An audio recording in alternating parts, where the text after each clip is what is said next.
back for another session. This one is going to be on investment in building the Web 3.0, or otherwise known as the decentralized web. And with us, we've got a couple of builders and one investor. I'd like to meet you all, Tom, Min, and Ben Livshits from Brave.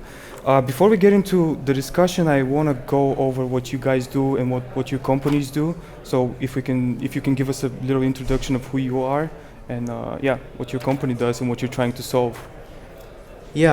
So we started off life about a year ago as Credit Mint, and we were really looking to tackle one of the few asset classes that could be fully passed through Ethereum mainnet, which is the syndicated loan, and looking to do an end-to-end rebuild of the digital asset, the settlements process, and in the long term enable more people to get access to that credit market. We were very strongly of the view we had to be on a public chain, not a private chain. And in the process of trying to build out this platform, we built a privacy protocol called AZTEC, which we released 2 weeks ago. And we're now going to be making available to other digital asset builders to create privacy on Ethereum mainnet. Hi everyone, thanks for coming. I'm Min and I work for ConsenSys. ConsenSys is a global venture production studio that builds decentralized applications and infrastructure on Ethereum. I specifically work for ConsenSys Labs, which is the incubation platform that has launched 60 of ConsenSys' companies, including Infura, Truffle, MetaMask, many kind of core components of the Ethereum stack. In my role, I am privileged to meet a lot of, amazing entrepreneurs every day. So today is no exception, certainly. Thanks. I'm Ben. I work for Brave browser. Some of you are probably using it. We have about 5 million users at this point. So Brave is a user-facing product. It's something you can download on your desktop or mobile device. There are several distinguishing features. So it starts with us blocking third-party ads by default, which generally makes the browser faster, and that's what users tend to like. But on top of that, we're also building our own ad delivery ecosystem that's based on a token called Basic Attention Token, or BAT. And that's what we're working really hard on releasing in the next several months. So it's a combination of something that people like as an alternative browser, but also creating a gateway to a different way to reward users for their attention, but also opening a gateway to something that will hopefully emerge in the Web 3.0 space. So all of you seem to have something in common, which is that you're building on the Ethereum platform. And obviously the whole idea of the Ethereum platform is to build for the decentralized web. It wants to be a framework for that. But for those people that aren't familiar with the term the decentralized web or Web 3.0, can all of you maybe give us a small summary of how you understand that whole term and in general what it stands for? Let's start with Ben, maybe. Well, this is one of those things that means different things to different people. I mean, for me, I think we are starting to see some interesting decentralized apps or dApps emerging. Not a lot, quite frankly. I think we hopefully will see more in the coming year, but the idea is that, as a web browser, we can provide a gateway to this kind of newly emerging space. That is to say, if we have a wallet in the browser and there's a site that is basically serving a decentralized app, then the browser could be the sort of the visual surface, if you will, for the user to interact with such a thing. Now, at the same time, I think we need to see more in this space. We certainly see certain applications, like, for example, there's a decentralized version of Twitter, there is Steemit, but frankly, I think there's more that needs to be built here. I would actually be really curious to see what the investor point of view on Web 3.0 is. So if you can also comment on that, that would be great. Sure. I mean, I think like Ben said, it really means different things to different people. To me, I think it's about how we approach the services that we need and how we're going to approach them in the future. So if you think about it, historically, trust and power have been very closely intertwined, right? We trust an entity, hence we give them power over our services, our data, a lot of private information. I think if you look around today, we now have a situation where there's power but not a lot of trust. we have sort of a lot of the power of in terms of internet access is very much concentrated in the hands of 4 or 5 big players. Despite a lot of, I think, ill sentiment towards Facebook, they still hoard a lot of our data, and there's not very much we can do about it. So can we think about a paradigm where there's trust but no power? So people can access their services they need. They can, actually host the data in a self-sovereign way based on a lot of the core ideologies of decentralization, which is empowerment, bilateralization, trustlessness, immutability. So I think we're really interested in seeing projects that are building towards that new paradigm shift. Yeah, I mean, I think echoing some of Min's points, I think historically, if we ask what does it mean to own an asset? If it's a physical asset, there's a physical custody and there's a legal custody. If we're talking about a lot of large immovable physical assets, often the gospel of who owns that asset is within the mandate of a government, and we may not see that change for a long time. As far as financial assets are concerned, the core gospel tellers to date have been Goldman Sachs and JP Morgan, and by the way, they will remain powerful financial players for a long, long time, so that they're not going anywhere. But we have, with Ethereum, seen a vehicle which allows that mandate to be conferred into a well-behaving, antagonistic network of people who don't trust one another, and therefore are the best possible placed people to create custody at the lowest marginal cost. So that's really what, to us, a blockchain gives you. And of course, once you've conferred the custody of an asset into this antagonistic environment, which actually is a very safe environment. By the way, we rely on it a lot. If you want to leave your laptop on a train seat or something, and you want to go to the food carriage, you'll create a moral web, a moral trustless net, which is very similar to a blockchain, but without the transactions, by saying to the person next to you, look, will you hold on to my things? Will you hold on to my laptop? Now, it's a very valuable thing, but it's a closed system. It's a train carriage. And you've picked the person next to you at random. The chances that there is a thief on that carriage are very high. But the chances that someone you've selected at random, i.e. the person next to you, very, very low. And by saying it to them, you broadcast to all the other people sitting around them, by the way, this is not this person's laptop, they can't run off with it, and you're now under a moral obligation to watch.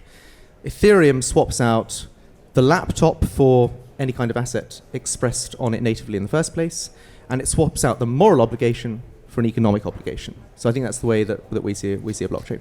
Thanks for the explanation.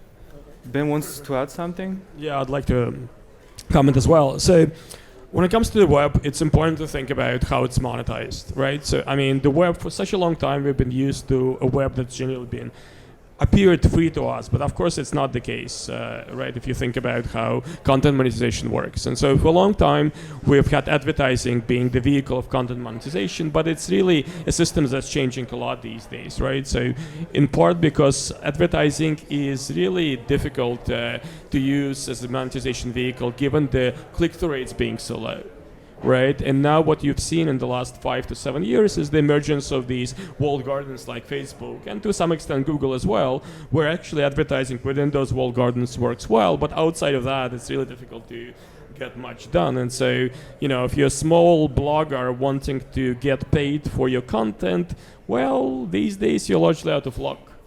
And so what we've seen is a push toward other ways to monetize content, and this is where Brave comes in as well. We'd like to give back to the publisher, give back to the content creator, right? And so that's what we do. So we support, say, YouTube channel creators. We have something like 15,000 publishers on the Brave platform. But I mean, in principle, the problem it's solving is to how to monetize content, right?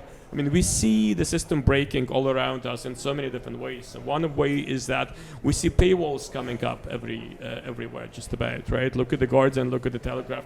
I mean, there's almost not a single valuable, I would argue, interesting kind of newspaper, news magazine out there these days that doesn't have some sort of a paywall. And this calls for a different model of monetizing the web, and I think this is Web 3.0 can be absolutely crucial.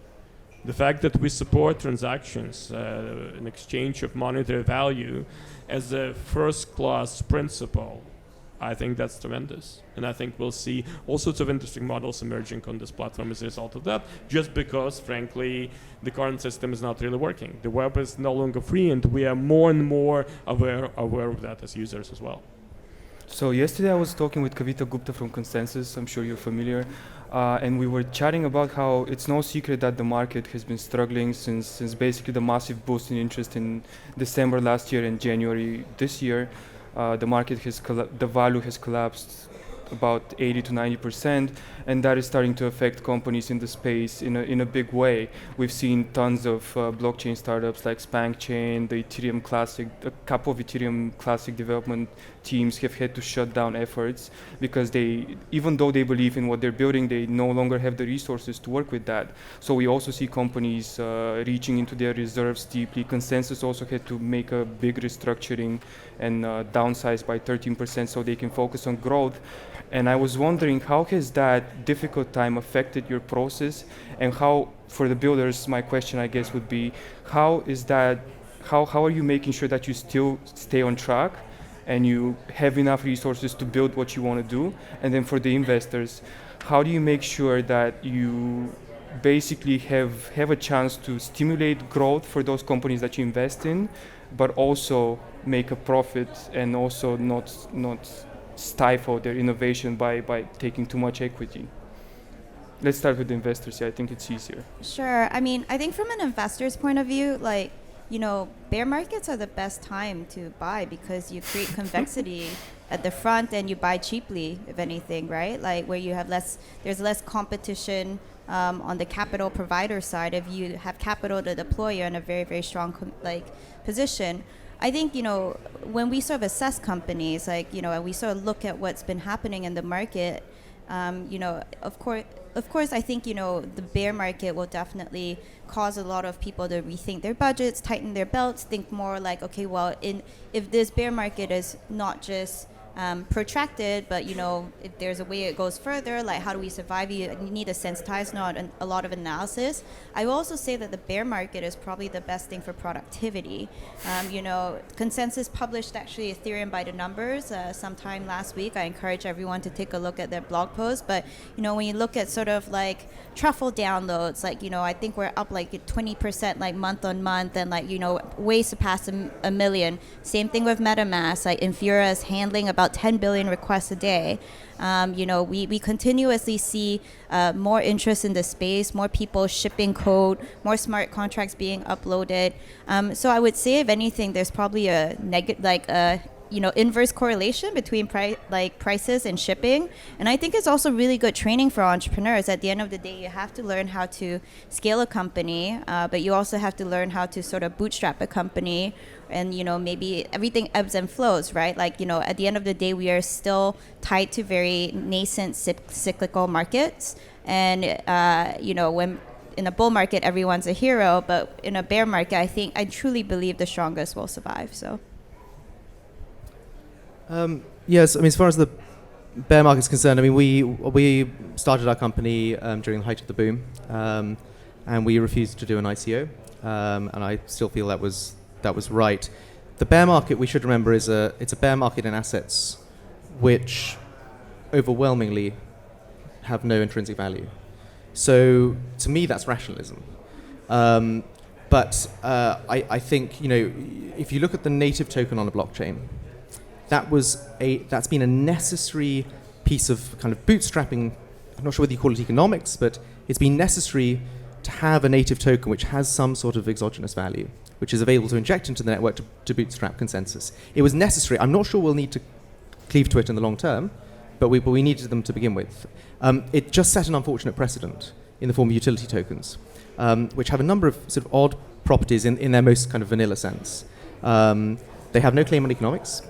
They are, unless they're hyper-liquid, which the liquidity can only come from speculation anyway, they create a friction on the market that they're supposedly built to serve. They create FX risks for the people transacting in them. And finally, and most absurdly, is aside from speculative investment, these utility tokens are predicated on money velocity. Now, on a blockchain that's improving, money velocity increases. The net frictional demand on the token goes down. So these utility tokens are, in some sense, and I'm not sure in a very strong sense, but in some sense, long the protocol, the immediate protocol that they serve. In other words, the project that's set up on another blockchain. But they're actually financially short the efficiency of the blockchain on which they depend for their very survival. So to me, this bear market is really just everyone sort of coming out of the primordial soup of kind of not hugely literate economics. And there is a new form of capital here, I think, by the way, truth capital. I think, we see it today in the form of mining equipment. Truth capital is expressed today in the form of mining equipment. It may be expressed in other ways at some point in the future. So the ability to attest to a record of events, which has been dispassionately created by a blockchain, that may be a new form of capital. The rest of this stuff, like STOs and whatever, this is just rebinding existing assets onto a better ledger. That's all it really is. So if there's one new form of capital, maybe it's truth capital. I don't think we speak enough about that. As far as utility tokens and the general bear market, I think that's rationalism. Well, we're certainly seeing a lot of change around us, aren't we? So, I mean, a few things to point out. One of them is a lot easier to recognize teams that are executing well. And there are not that many teams that are actually executing well or have been for a long period of time, and so it's a lot easier to spot them. That's definitely one thing. Another thing is that, well, hiring becomes easier in many ways. I think that's a positive. A third thing is that, well, I don't know, some people certainly become a lot more humble and I think, get to the point a lot more quickly. So there is a lot less noise and I think there is generally more action from teams and people who can execute. And I think those are fairly positive aspects, certainly in the long run. So we'll see that for the foreseeable future, and then there'll be another wave, which we can probably not predict at the moment. So I think we have time for about just one more question. I think for a final question, it would be very good if all of you can give me a prediction for 2019 as far as Web 3.0 goes and how it's going to turn out. And then what your best case scenario is and maybe what your worst case scenario is for each one, depending on your company and your position within that company. Nobody wants to start? Well, I mean, my personal hope is that we'll see a tab that has a lot of intrinsic value to the end user. And I think it will come. It's just the question is, well, will it happen in 2019 or 2020 or later than that? Right? Usually these things take a while. Usually there is a platform, there's enough technology, and then somebody figures out a different way to do things that appeals to a massive number of people. We're not there yet. So what we've seen so far in Web 3.0 is like glimpses. Mostly people remaking existing apps that are centralized to be decentralized. And I don't think that's quite enough. I think we need to move beyond that. Now, in terms of other predictions, well, I think we'll see some platforms that that have been built over the last 3 years or so. Some of them will probably disappear. Frankly, I don't think we need that many platforms. There's just no intrinsic need for having, 15 different platforms on which to build, and people's ability to pick a platform on which to build is really quite limited. Not that many builders are ultimately out there, I would argue. So I think we'll see some creating destruction and perhaps a wave of contagion as a result of that. So that could be a pretty bad outcome as far as I'm concerned. And I think a good outcome would be us discovering that wonderful and powerful and attractive dApp to which we could sort of all open, gateways to, if you will. Sure. I think on the tech side, I'm personally very excited for Ethereum 2.0 Serenity. I think a lot of smart minds in the Ethereum community are working tirelessly on it, and it's absolutely critical. We upgrade the base layer protocol. I think people are sort of targeting for more details, so you can think about sort of implementation and transition by the end of the year. So certainly hope that happens. I think in terms of another sort of prediction is, I'm hopeful that the bear market actually provides more entry points for new entrants into the market. Fred Wilson from USV had a great post the other day just talking about Amazon back in 2000 where, it dropped in price all the way to $9. And people are like, oh, Amazon is over. And now, if you bought Amazon at $9, you would be doing quite well for yourself today. So, I do think, if anything, if the lower entry points will encourage more people to take a look.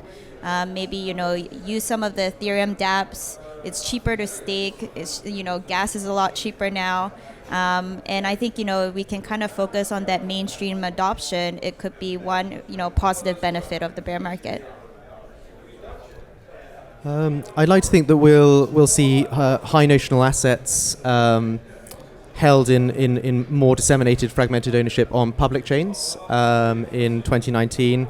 It might be that we still remain in incubation proof of concept territory for a while on that, but I think banks and actually more other institutions as well will realize you don't fully emancipate capital. You don't relieve yourself of the shackles of reconciliation we're all still engaged in, even though we're in the digital age, until you're on a publicly attested to ledger, where there's a separate economic consensus around all the transactions that you've done. So I think we'll see a lot more experimentation from institutions on public chain technology using, hopefully, AZTECs or other privacy protocols. Thank you, Ben, Min, and Tom, for sharing your insights with us, and thanks everyone for tuning in to listen to those insights.